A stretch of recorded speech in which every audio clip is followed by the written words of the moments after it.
Moi, täällä taas Samsa ja tänään on viimeinen osa tätä meidän Minecraft VPS Tutorial sarjaa, eli tänään me vaan yksinkertaisesti räpätään tää koko homma juttu ja oikeasti tehdään se niinku Minecraft-serveri sinne VPSlle. Kuten te näette, niin mä oon startannut tänne tämän VPSn tonne mun Oracle VirtualBoxiin ja mä oon nyt valmiina tekemään sen itse serverin. Ja ensimmäinen juttu, kuten aina, niin on yhdistää sinne palvelimeen, mutta tässä tapauksessa mä en ajatellut käyttää enää sitä. Siis te osaatte todennäköisesti käyttää jo tätä puuttua SSH-klienttia, mutta mä aion käyttää mun tarkoituksiin ihan oikeata päätettä, jota mä suurennan vähän sen, jotta te näette vähän tekstin paremmin. Mä myöskin laitan fontin suuremmalle, eli yksinkertaistan vähän tätä teidän tehtävää täällä. Eli ihan ensimmäiseksi niin mä säädän ton fontin tollaseksi isommaksi. Nyt teidän pitäisi nähdäkin jotain. Ja siinä on mun hieno Aperture-logo. Mun kaikissa näissä Bash-terminaaleissa on tollanen. Niin ihan ensimmäiseksi me otetaan todellakin yhteyttä siihen mun palvelimeen. Ja se oli, kuten varmaan te muistatte, niin se taisi olla nimellä Minecraft at localhost 2. Aina tässä pitää kirjoittaa ppp. Ja nyt meidän pitää antaa se salasana, mikä me kirjoitettiin sinne. Ja nyt kun me päästiin kirjautumaan sisälle tänne meidän VPS:ään, niin mulla tää on ensinnäkin, kuten täältä näkyy, last login on viime vuoden puolella joulukuun 14. päivä. Niin yksi asia, minkä mä aion tässä tehdä ihan ensimmäiseksi on, että mä aion laittaa itteni hetkeksi aikaa roottiin ja päivittää noi pakettitiedot apt-getillä. Tässä ei kestä toivottavasti kovinkaan kauaa. Ja sitten mä katson vielä, että tänne itse asiassa ton asian voisin hoitaa. Mä opetan teille tässä samalla mä teen äkkiä tässä tän upgradein. Tässä on vaan pari asiaa, mitä pitää päivittää, mutta älkää huolehtiko noista. Kuten te varmaan muistatte, niin me ollaan nyt säädetty komentoriville. Mä oon opettanut teille peruskomentorivikomentoja, niin kuin esimerkiksi tämän su-komennon ja exit-komennon. No, jos mä osaisin kirjoittaa. Niin nyt me ollaan periaatteessa muuten valmiina, mutta meiltä puuttuu se itse serveri. Jos te muistatte, niin mehän ei tehty paljon mitään muuta kuin vasta pari kansioa ja tällaista. Niin nyt me otetaan ne taidot oikeasti käyttöön ja me aletaan tekemään näitä asioita. Eli ihan ensimmäinen asia, mitä me tarvitaan, on Java. Koska Minecraft-serveri pyörii Javassa, kuten myös pyörii Minecraft-klienttikin. Ja mä en ole vielä löytänyt mitään sellaista Minecraft-serveriä, joka ei käyttäisi Javaa. Joten me ensimmäisenä asennetaan Java tänne. Koska Java ei tule tuossa niin Debianin mukana, niin me joudutaan ensin hakemaan se meidän tuolta ohjelmalähteestä. Niin nyt me joudut menemään takaisin roottiin, mutta siis ei se haittaa mitään. Tuo äskeinen upgrade oli vain turvallisuusjuttu, koska tää oli ollut käyttämättömänä melko pitkään, mutta siellä oli loppujen lopuksi vain 2 asiaa, mitkä piti päivittää, niin ei siinä ollut sen suurempia. Eli me käytetään superuser, eli su-komentoa, ja kirjoitetaan sen rootin salasana. Muistakaa, tää on rootin salasana, ei Minecraftin salasana, eli teidän pitää kirjoittaa sen pääkäyttäjän salasana tässä. Nyt kun me ollaan rootissa, niin nyt me voidaan alkaa muokkaamaan pakettitietoja. Yksi helppo tapa, miten me voidaan löytää niin kun tämän aptin, koska apt-get ja apt-cache niin on ne komennot, mitä käytetään pääasiassa pakettien hallintaan, eli ohjelmien asentamiseen ja poistamiseen. Niin helppo tapa löytää paketteja liittyen johonkin asiaan on apt-cache ja sitten väli siihen ja search. Search on luonnollisestikin etsi ja nyt me etsitään sellaista asiaa kuin JRE. Täältä pitäisi tulla pari kappaletta.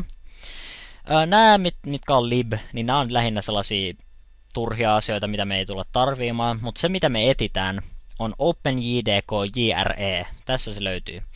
Tämä on mahdollista myöskin löytää sellaisella nimellä kuin default, tai siis ei piste kun -jre. Varsinkin Ubuntussa mä ainakin tiedän, että siellä on tollanen kuin default jre.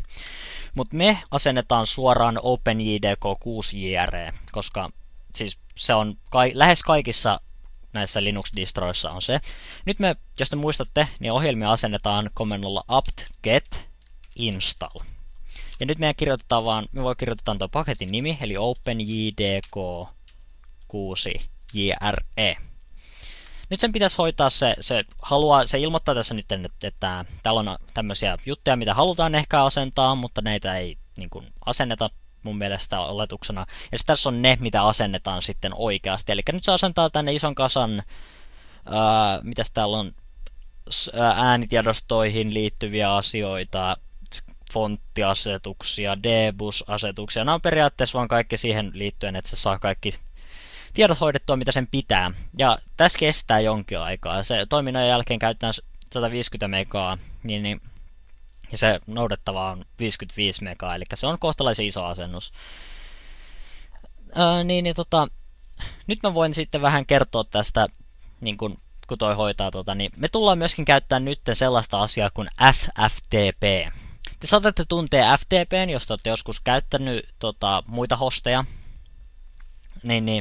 FTP on se, millä liikutellaan tiedostoja. Mutta mä en henkilökohtaisesti suosittele FTPtä, ensinnäkin sen takia, että FTP on itse asiassa vanhentunutta teknologiaa. Syy tähän on se, että se ei ole oikeastaan hirveän suojattu, mitä mä ymmärrän. Tai sitten sen suojaukset on kohtalaisen heikot. Yhtä lailla kun sä et käytä enää nykypäivänä telnettiä, niin mä suosittelen, että nykypäivänä ei enää kannata käyttää myöskään FTPtä. Kannattaa käyttää sen sijaan sellaista protokollaa kuin SFTP, se on periaatteessa FTP SSHn kautta. Eli me käytetään tätä mun SSH-porttia eli 2222 siihen, että me liikutellaan tiedostoja tämän mun pääkoneen, joka on täällä, ja sitten tämän mun virtuaalikoneen välillä. Me esimerkiksi aiotaan liikuttaa se Minecraft-serveri itsessään, se jar-tiedosto tänne, niin käyttäen SFTPtä. Nyt se on saanut se tässä vaan unpackkaa noi kaikki ja sitten se tekee pari asetusta sinne. Näistä ei kannata hirveästi huolehtia, ellei se sitten sano, että jossain on virhe. Siinä tapauksessa kannattaa katsoa, että mikä se virhe on, hakea apua joko multa, tai sitten mennä foorumille kysymään asiaa. On aika monta eri asiaa, eri paikkaa, missä sä voit kysyä tätä. Nyt se on asentanut sen OpenJDK, ja nyt me voidaan tarkistaa tämä kirjoittamalla sellainen komento kuin Java. Jos te saatte tämmöistä tekstiä, että usage, where options include jne, niin sitten Java on asennettu oikein. Jos mä kirjoitan vaikka, oletetaan, että toi on Java, mutta sitten tulee tällainen, että bash Java, muistakaa, tää tarkoittaa Javaa nyt tässä tapauksessa, komentoa ei löydy, tai command not found, niin siinä tapauksessa teidän asennus on mennyt jotenkin pieleen, te ette ole asentanut sitä Javaa oikein, ja siinä tapauksessa kannattaa kertoa joko mulle tai jollekin foorumille IRC:ssä, missä ikinä te luulette, että te voitte apua saada, niin että mitä te olette tehnyt, mitä virheitä on tapahtunut, onko asennuksen aikana ilmoitettu virheestä jne. Eli yksinkertaisesti juttu. Nyt kun me ollaan asennettu Java, niin me ei oikeastaan tarvita enää hirveästi muita asioita. Ehkä sellainen juttu me voidaan vielä tarvita, tai yksi asia me voidaan tarvita myöhemmin, mutta sitä me ei vielä asenneta. Eli nyt me poistutaan tuolta root shellistä tuolla exit-komennolla, ja nyt me ollaan takaisin täällä meidän Minecraft at depvps niin kun, käyttäjällä. Ja mä clearaan ton screenin ihan vaan niin kun sen takia, että siitä on helpompi saada selvää. Nyt tulee sellainen asia, että meidän pitää saada se Minecraft-serveri tänne, ja mä teen kansion ensin sitä varten, eli mkdir minecraft --server. On järkevää pitää ne tälleen niin kuin järkevissä kansioissa, että sitten ei tule mitään sekoitusta. Ja nyt toistaiseksi me voidaan jättää tätä rauhaan, koska nyt meidän pitää oikeasti ladata vaan se niin kuin itse Minecraftin se serverin tiedosto. Eli tähän me voidaan käyttää joko Bookitia. Mulla on täällä CraftBookitin tää uusin beta-buildi, mitä mä ajattelin käyttää tässä. Tai sitten sä voit mennä minecraft.nettiin. Ja sitten sä voit mennä täältä downloadien kautta niin multiplayer-serveriä ja täältä minecraftserver.jar. Ja silleen sä voit myöskin ylläpitää serveriä, mutta mä ajattelin tässä tämän CraftBookitin kautta. Tää on todellakin beta-buildi, koska mulla on uusi Minecraftin versio 1.4.7 käytössä. Niin me vaan yksinkertaisesti ladataan tää tiedosto tänne meidän koneelle ja sitten sen jälkeen me siirretään se SFTPn kautta. Nyt se te tiedätte miten tiedostoja tallennetaan, te käytätte selain todennäköisesti, niin sen pitäisi olla kohtalaisen simppeliä. Sillä välin kun toi tuolla tekee niin mä starttaan ton file-sillan, mikä on todennäköisesti teidänkin niin kuin tämä niin sanottu File Transfer Program of Choice. Eli nyt me otetaan vain yksinkertaisesti yhteyttä. Me voidaan käyttää tätä Pika-connectia tai sitten voidaan yhdistää sivustohallinnan kautta. Nyt Firefox ilmoittaakin, että meidän latauksesta valmiina, niin mä tyhjennän vaan ton listan. Nyt me otetaan yhteyttä siihen paikalliseen. Hetkinen, mä kirjoitin salasanan väärin. Noin. Ja 2222 pika yhdistä. Kelvoton protokolla. FTP-yhteyttä ei voida muodostaa. Mulla on varmaan täällä väärä protokolla käytössä sitten. Vedän taas sivustohallinnan kautta, mennään ihan näppärästi sitten. Uusi sivusto. Localhost 2222. Me käytetään SFTPtä. Kirjautumistyyppi tili. Me käytetään käyttäjän nimeä Minecraft. Salasanana tuollaista. Eiköhän se ole sillä selvä. Hetkinen, tilikirjautumistyyppiä ei tueta valitussa protokollassa. Normaali, eiköhän mennä sitten normaalilla. Ja nyt me voidaan yhdistää sivustohallinnan kautta mun mielestä tähän. Jep, nyt me ollaan kiinni tässä. Elikkä tossa oli vähän säätöitä, jos teillä on sama ongelma kuin mulla, niin sitten seuratkaa vain noita äskeisiä juttuja. Nyt näkyy, että me ollaan täällä Home Minecraftissa, missä on siellä on pari tämmöistä bash history juttua, noi ei ole tärkeitä. Kaikki pisteillä alkavat on pääasiassa piilotiedostoja, ja niille ei pitäisi olla sen suurempia asioita. Eli nyt meidän on aika vaan avata yksinkertaisesti tiedoston hallinta. Tässä tarkoituksessa te käytätte todennäköisesti Exploreria, mutta koska mulla sellaista nautintaa ei ole, niin mä käytän vaan Thunaria. Thunar on tää XFCEn toi normaali tiedostohallintajuttu, ja nyt mä yksinkertaisesti vaan raahaan tän tänne, sen pitäisi siirtää se tiedosto oikein nätisti. Niin, nyt me ollaan ladattu toi tiedosto tonne. Ja nyt mitä on tähän mennessä siis tapahtunut, niin meillä on serveri tuolla, mutta se ei pyöri. Voidaan tarkistaa, että se tiedosto vielä tuli katsomalla ls. Ja nyt täällä lukee, että siellä on, tää punainen tarkoittaa, että se on archive, eli se on jonkin sorttinen pakattu tiedosto. Ja nyt kun me ollaan ladattu se tonne, niin nyt meidän pitäisi generoida configit, eli ne asiat, mitä me sitten järjestetään siinä palvelimessa kuntoon. Ja helpoin tapa tehdä se on käynnistää craftbookit yhden kerran itse. Mä aion käyttää siihen vaan yksinkertaista tällaista komentoa. Teidän ei tarvii niin paljon tietää tästä komennosta, mutta niin kun, kirjoittakaa se vaan oikein, niin sitten te saatte sen toimimaan ihan nätisti. Eli java-jar väli craftbookit jne. Tai itse asiassa voisi vaihtaa ton nimen vielä, ettei tarvitse tuommoista ritirimpsua muistaa. Muistatteko te, kun mä opetin, miten tiedostoja nimetään Linuxissa? Siihen käytetään tätä move-komentoa, eli mvtä. Niin nyt mä aion käyttää sitä tässä ekan kerran. Eli nämä on hyödyllisiä komentoja. Tietenkin mä voisin käyttää SFTPtä, mutta mä en luota siihen niin paljon, että mä tekisin järjestelmän muutoksia sillä. Ja nyt kun me katsotaan, niin nyt meillä on craftbookit.jar täällä. Nyt me voidaan käyttää sitä java jar craftbookit.jar. Toi käynnistää ton jar-tiedoston ja sitten se generoi meille configit ja avaa sen palvelimme. Mutta me suljetaan se palvelin, jotta me saadaan meidän tiedot kuntoon. Eli kliks. Nyt siinä tulee normaalia bookitin juttua. Se esimerkiksi generoi spawnin. Tuo voi regeneroida sitten halutessaan. Mutta nyt mä teen sellaisen, että mä vielä avaan tuolta, ei mennä Steamiin, vaan mennään tänne asetuksiin. Mä nimittäin säädän vielä täältä niin port forwardingista. Joo, siellä oli tuo asetus kunnossa. Ei sitten mitään. Niin nyt kun se sanoo done, niin nyt tässä on käytännössä nyt meillä Minecraft-serveri. Me voidaan yhdistääkin tähän jopa, mutta siellä ei oikeastaan ole vielä se. Mä voin avata ton mä avaan täältä tiedostohallinnalla ton Minecraftin tonne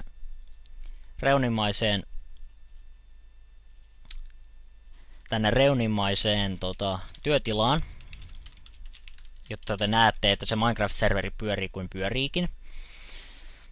Niin se, kuten näkyy, niin tässä on localhost Minecraft server ja se pyörii localhostissa. Eli nyt kun me konnektataan siihen, niin tässä näkyy, että täällä on uusi Minecraft-serveri. Se pyörii mun VPS:llä ja voi olla, että se vähän tekee tiukkaa sille. Ei itse asiassa, se näkyy ihan pyörivän nätisti tuolla. Varmaan johtuu siitä, että mulla on 3.3 GHz prosessori dedikoituna tuolle palvelimelle. No ja, kuten näkyy, niin Minecraft-serveri pyörii ja yhteys on hyvä, koska se pyörii luonnollisestikin paikallisena koneena. Mutta tässä ei ole vielä hirveästi nähtävää. Ensinnäkin, kuka tykkää tällaisesta nimestä? Minecraft-server lukee tuossa ja siellä on toi normaali 20 slottia tilaa. Ei kukaan tommosesta tykkää, niin me mennään vähän muokkaamaan nyt konfiggeja. Ensin me pistetään toi serveri kiinni, niin käyttämällä stop-komentoa. Tää ei liity mitenkään mun tutoriaaliin. Mä en opeta teille, miten Bookittia käytetään. Jos te ette osaa Bookittia käyttää, niin siinä tapauksessa teidän kannattaa opetella se ennen kuin te katsotte mun tutoriaalin. Nyt se lukee, että se on tallentanut mapit ja kaikki niin tällaiset voidaan katsoa, niin nyt tänne on tullut iso kasa uusia tiedostoja. Help.yml, OPS, permissions.yml, plugins-kansio, world-kansio ja pari muuta world-kansiota, bookit.yml ja server.properties ja server.logo. Nämä 2 tiedostoa, niin nämä on tärkeitä. Ja sit, jos teillä on whitelisti, niin toi on tärkeä. Nyt me aletaan sitten oikeasti editoimaan näitä konfiggeja. Me aletaan nytten nyt me aletaan tosissaan tekemään sitä Minecraft-serveriä. Eli ensimmäisenä meidän pitää editoida server.properties-tiedostoa. Tähän me käytetään sitä nano-editoria, jonka me esittelin teille aikaisemmin. Jos te ette ole katsonut niitä aikaisempia tutoriaaleja tosin, niin kattokaa ainakin 2. 2 on tärkeä. Mutta nyt niin me mennään vaan tonne nano-editoriin ja aletaan editoimaan tätä config-tiedostoa. Eli siellä lukee, että tuossa on se generointipäivämäärä, ja sitten siellä on pari tämmöistä yksinkertaista asiaa, niin kuin serverportit, allow flight, niin poispäin. Tätä te haluatte muokkaa, jos teillä ei ole 25565 porttia auki teidän palvelimessa jostain syystä, tai jos te haluatte pyörittää esimerkiksi useampaa Minecraft-serveriä samaan aikaan, koska sekin on mahdollista, niin sitten voitte vaan vaihtaa tän. Mutta nyt siellä on pääasiassa sellaiset asiat, mitä me mitkä toimii, mutta nämä ei ole välttämättä ne, mitä te haluatte. Esimerkiksi yksi asia, mitä te todennäköisesti haluatte pistää kiinni, on PvP.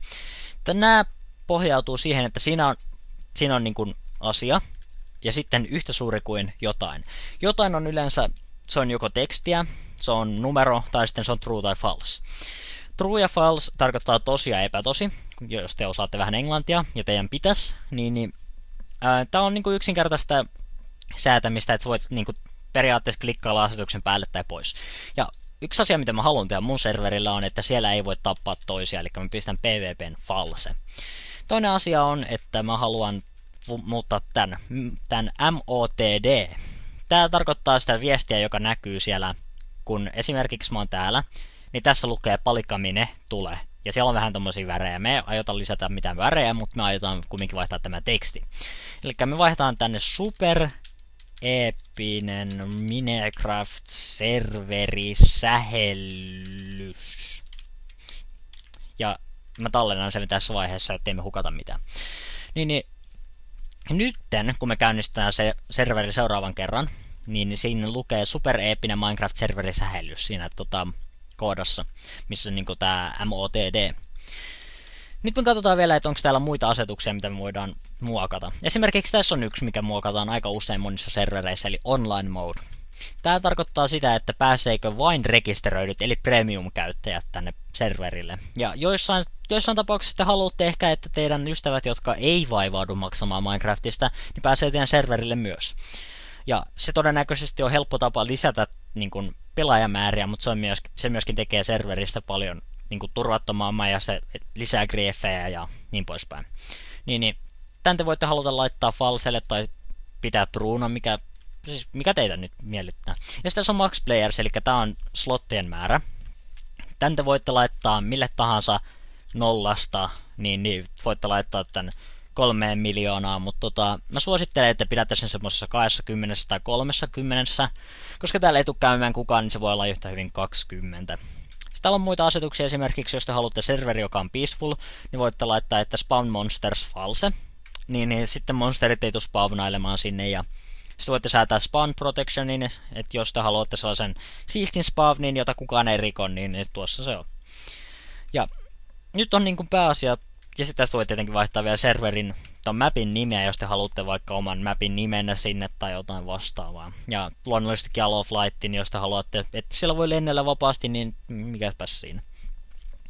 Loput nämä asetukset on aika paljolti niin turhia, tai sitten niitä harvoin muokataan. Mutta jos te haluatte näitä esimerkiksi whitelisteja laittaa päälle, niin täältähän niitä saa nakuteltua aika helposti.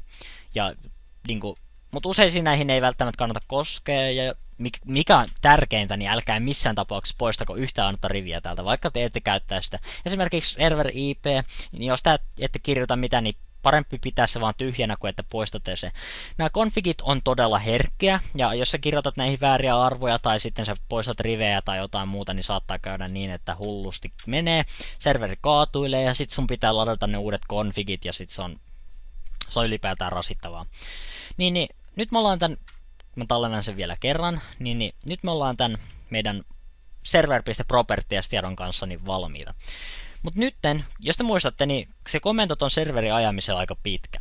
Java-jar craftbookit.jar. Te ette välttämättä halua aina kirjoittaa näin pitkää ritirimsua aina kun te haluatte pistää serverin päälle, jos te olette vaikka stopannut sen välissä. Niin mä opetan teille nopean ja helpon tavan, millä te voitte saada sen serverin käynnistettyä ja sammutettua, tai no oikeastaan käynnistettyä vaan, mutta anyways, te tiedätte mitä mä tarkoitan. Niin tosi nopeasti. Tähän me käytetään sellaista kuin shell scripting. Mä en opeta tätä sen tarkemmin, mutta mä opetan miten tällainen yksinkertainen asia tehdään. Eli ensimmäisenä kirjoitetaan nano run.sh. Tämä tarkoittaa, koska siellä ei ole sellaista tiedostoa kuin run.sh, niin se avaa uuden tiedoston meille. Nyt kun saman tien kun me kirjoitin sinne sh, niin nyt se tunnistaa tällaiset yksinkertaiset asiat. Niin kuin esimerkiksi tämä on, muistaakseni tämä on kommentti, ja me aiotaan käyttää tätä yhdessä tärkeässä asiassa tässä ihan ensimmäisenä. Tästä ei tarvitse tietää sen enempää, te vaan seuraatte mitä mä kirjoitan. Elikkä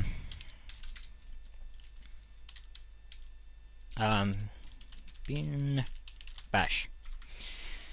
Tähän tulee sellainen komento kuin java jar craftbookit.jar. Näin yksinkertaista. Mä voisin laittaa tietenkin tähän vielä tällaiset echo käynnistetään Minecraft serveriä. Noin. Näin yksinkertaista. Ei ole ton vaikeampaa. Mut nytten te näette, että täällä on run.sh. Nyt te varmaan mietitte, että niinku, no mitäs tällä tehdään. Tietenkin me voidaan ajaa toi. Mut mehän Linuxissa paikallisessa kansiossa ajetaan tiedostot silleen, että jos kirjoitat piste kautta ja sitten tiedoston nimi. Mutta jos mä kirjoitan piste kautta run.sh, niin tulee tällainen, että lupa evätty. Tässä Linuxin turvallisuus iskee väliin ja toteaa, että hei, sulla ei ole oikeuksia ajaa tätä tiedostoa, koska siellä ei ole niin kuin tämmöistä oikeutta määritetty. Tässä vaiheessa meidän pitää vähän muokata sen tiedostoasetuksia sellaisella komennolla kuin chmod. Mä en ole varma, että olenko mä opettanut tätä vielä, mutta tätä mä oon käyttänyt tosi useasti. Niin sit sä kirjoitat plus x. Tuo tarkoittaa, että lisää niin ajo, eli execution, sieltä tulee toi x. Niin lisää execution oikeus tiedostolle run.sh. Nyt kun me katsotaan seuraavan kerran tätä LS:llä, te näette, että run.sh on sininen. Vitsi, mä oon värisokea. Vihreä. Se tarkoittaa, että se voidaan ajaa. Luonnollisestikin niin tälle voisi säätää ajo-oikeuden, mutta se ei oikeastaan, se on turhaa. Sitä ei oikeastaan pysty edes ajaa silleen piste kautta, koska se on jar-faili ja se ei tiedä, miten sellainen pitäisi ajaa. Niin, nyt meillä on sellainen keino, että me voidaan pistää toi piste kautta ja nyt me voidaan kirjoittaa run.sh tai niin kun painaa tabbia, niin se täyttää sen. Ja nyt kun me painetaan enteriä, niin nyt se starttaa meidän Minecraft-serveri. Ja nyt me voidaan mennä takaisin tänne mun Minecraftiin. Ja nyt siellä lukee, että super eeppinen Minecraft-serveri sähellys. Luonnollisestikin ääkköset toimii vähän huonosti tuossa, että se pitäisi varmaan säätää serveri. Mutta te tiedätte mitä mä tarkoitan, niin siis se on se tärkein asia. Ja tää toimii tää serveri edelleen ihan nätisti. Täällä on sama mappi ja niin poispäin. Nämä mapit voi regeneroida ja te voitte laittaa tänne vanhoja mappeja. Niin kuin Windows-palvelimessa ja Linux-palvelimessa, niin mapit on yhteen sopivia, sille ei ole mitään ongelmaa. Ainoa juttu vaan, että Minecraft tai tällä VPS:llä ei voi ajaa sitä Minecraft-server.exe tai craftbook.exe, tosin mä en ole varma, että onko siitä edes exe-versio. Mutta jos sellainen löytyy, niin te ette voi ajaa niitä exe-tiedostoja Linux-palvelimella. Nyt me ollaan leikitty tarpeeksi, me ei aleta tehdä Let's Playtä tuosta meidän Minecraft-serveristä, niin suljen vaan ton Minecraftin. Ja nytten itse asiassa mä demonstroin tässä vielä yhden asian, mikä on itse asiassa aika tärkeä, niin kuin ottaen huomioon sen, että niin kuin, minä ja mun kaveri Halaviba, niin me monesti me hämäydyttiin tästä asiasta. Elikkä kun sä oot täällä, ja sä pelailet ihan rauhassa jaa, on hauskaa niin poispäin, niin sitten sä et halua välttämättä pitää tätä konsolia päällä koko ajan. Niin luonnollisestikin sä sammutat sen. Näin. Ja sit, oho, tulee tällainen juttu. Disconnected by server. Server closed. No, mitäs tää on? Se serverinhän piti pyöriä siellä. No tässä tulee sellainen juttu, että Linux sulkee, kun sä suljet yhteyden SSHn kautta, tai sä kirjaudut ulos tai mitä ikinä, niin se sammuttaa kaikki ne prosessit, mitä sulla oli päällä silloin. No sit tässä vaiheessa oot varmaan silleen, että niinku, mitä, pitäisikö mun pitää sitä päätettä päällä koko yö? Munhan pitää mun tietokonetta päällä niinku, öisin ja siis 24 tuntia vuorokaudessa 7 päivää viikossa niin poispäin. No siinä on tällainen juttu, että monet palvelut ajetaan Linuxissa niin kuin sillä nimellä palvelu. Ne pyörii yleensä taustalla toisilla käyttäjillä ja niitä ei oikeastaan tarvii hirveästi valvoa. Mutta nyt kun me käytetään Minecraft-serveriä, niin tästä tulee ongelma. Koska toi on periaatteessa käyttäjän ohjelma. Ja käyttäjän ohjelmat sammutetaan aina, kun sä kirjaudut ulos. Niin meidän pitää jollain tavalla huijata tätä Linuxia niin ajamaan sitä, vaikka me oltais muualla. Ja tää hoituu itse asiassa kohtalaisen helposti. Me asennetaan sellainen ohjelma kuin Screen. Eli jos te muistatte, niin su ja sitten järjestelmävalvojen salasana ja apt get install screen. Näin yksinkertaisesti se on. Se asentaa ton screenin nopeasti, se on todella pieni ohjelma. Ja nyt kun me exitotaan täältä, niin nyt meillä on screen asennettuna. Nytten, aina kun te ajatte sellaisen komennon kuin screen, niin tulee tällainen ilmoitus. Ja se ilmoittaa, että siinä on nämä tämmöiset GPL-lisenssit ja niin poispäin.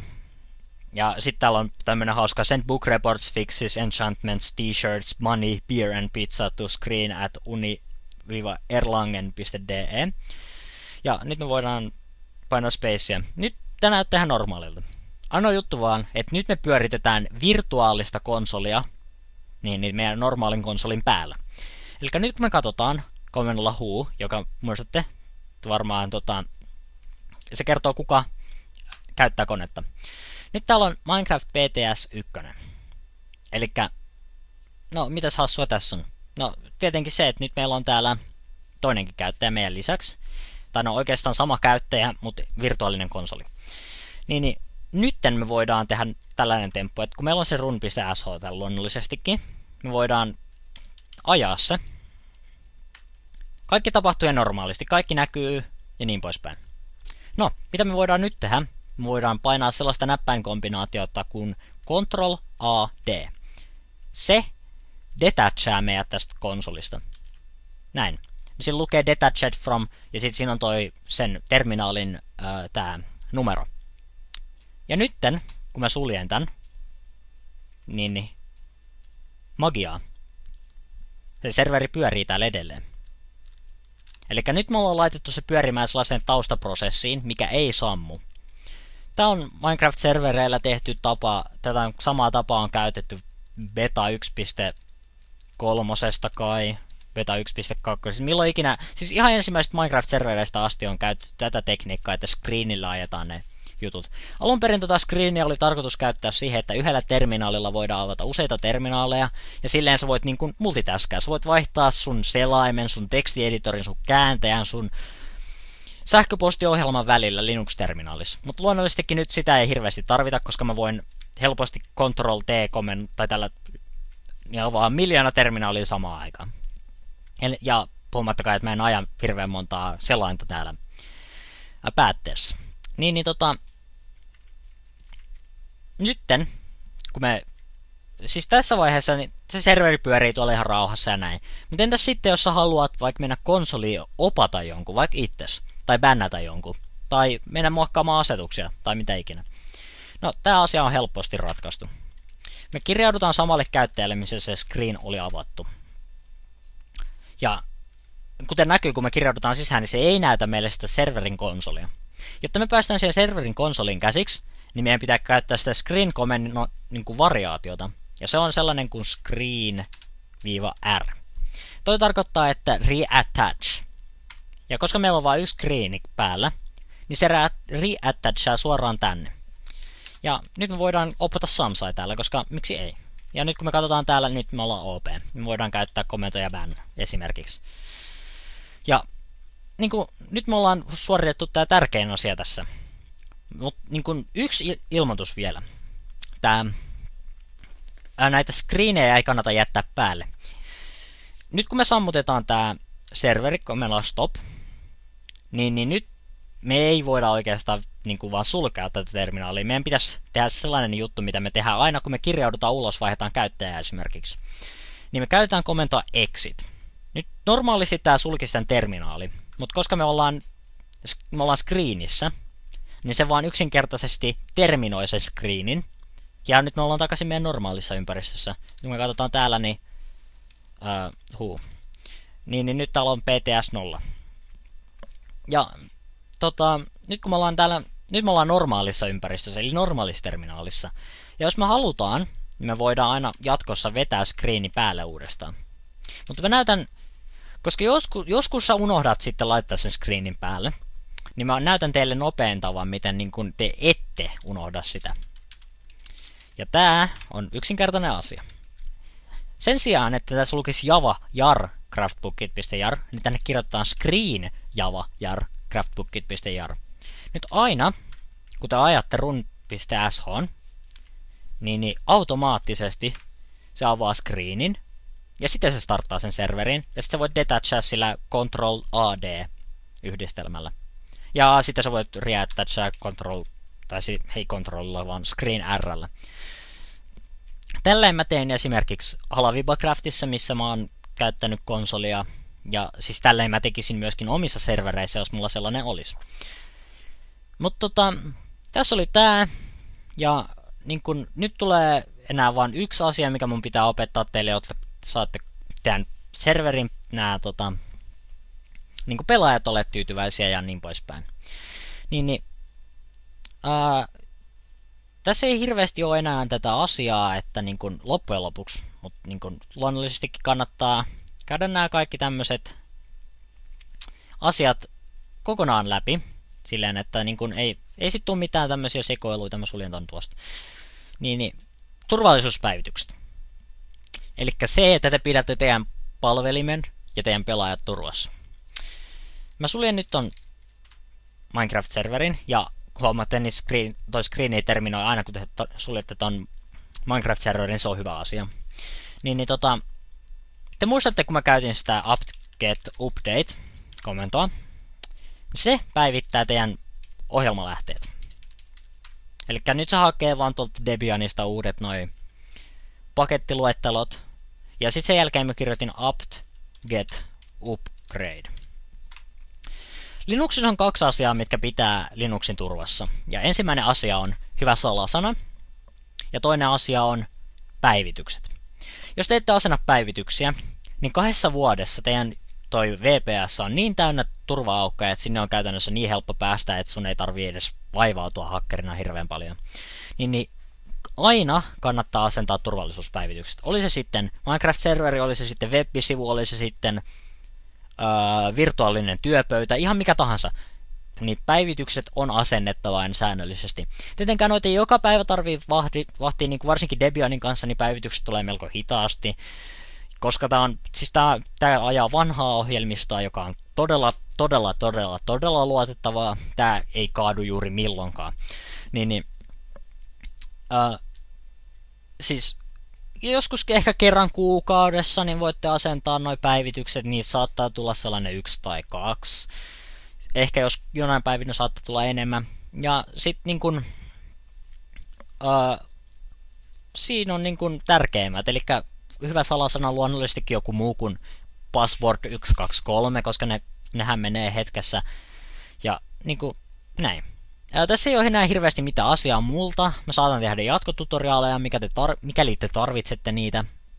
Ja niin kun, siis pluginien asentelu tänne Minecraft-serveriin se on yhtä helppoa kuin Windowsissa. Te vaan raahaatte sen plugin.jar sinne plugins-kansioon. Ja silleen sen pitäisi toimia automaattisesti, jos se on hyvä plugini. Ja niin kun, säädätte ne moddit kuntoon siellä ja sitten vaan pelaatte, kutsutte kavereita, jaatte IPtä niin poispäin. Mutta älkää mainostako toisella servereillä, koska se on noloa.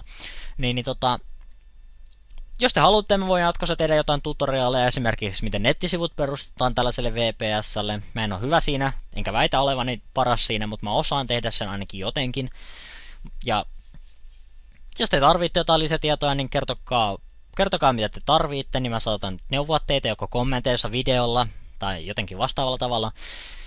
Tai sitten jos teillä on te tarvitte lisätietoja näistä palvelimista, näistä käyttöjärjestelmistä, niin vierailkaa niille soveltuvilla foorumeilla, nettisivuilla ja niin poispäin. Mä linkkaan Debianin nettisivut, eli debian.orgin, tonne descriptioniin, te pääsette sitä kautta katsoa Debianin tietoja. Mä linkkaan myöskin Ubuntun ja CentOS. Eli ne on ne 3, mitä sä käytät yleensä servereissä. Sen lisäksi mä linkkaan sinne pari tämmöistä hosting-palvelua.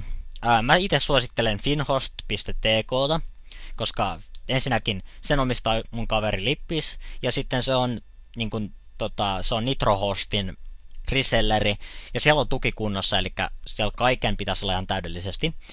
Ja ne hinnatkin on kohtalaisen matalat, ja siis ne koot, mitä ne VPS on, niin ne on hyviä. Niin, todellakin, jos te tarvitte tämmöisen VPS, niin käykää katsomassa finhost.tk tai nitrohost.org, tai nitrohost, mä en ole varma kumpi se nyt on, nitrohost.org kai. Demon VPSstä saa kans aika hyviä VPSiä, että niitä on paljon näitä VPS-resellereitä tai sitten ihan sellereitä, selleri, niin siis ei kasvis vaan myyjä. Ja sitten tätä tietoa löytyy ihan sairaan paljon. Bookitista te löydätte luonnollisestikin lisätietoa bookit.orgista, siellä on myöskin nämä pluginit ja tällaiset. Ja te voitte halutessanne, niin siis näiden Minecraft-servereiden tekeminen, niin se on sellainen taito, mitä voi aina parantaa. Sä voit esimerkiksi sitten, jos sä jaksat, niin sä voit alkaa opetella koodaamista silleen, että sä koodaat tonne apuohjelmia, niin kuin esimerkiksi mulla oli täällä tää run.sh, niin se on tavallaan lyhyt tämmönen ohjelma, pieni ohjelma. Niin te voitte koodata tänne semmosia vastaavanlaisia ohjelmia, jotka toimii sitten aika lailla samalla tavalla. Te voitte esimerkiksi tehdä sellaisen ohjelman, joka tallentaa tämän server.login eri niin kuin kansioon, vaikkapa nimeää sen uudelleen ja niin poispäin, koska siis toi server.log on teidän serverinne logitiedosto, joka tallentaa kaikki tiedot, mitä se Minecraft-serveri siinä väliajalla ehtii generoida. Mulla se on kohtalaisen lyhyt, että jos mä käytän page downia, niin se loppuu aika nopeasti tää tiedosto.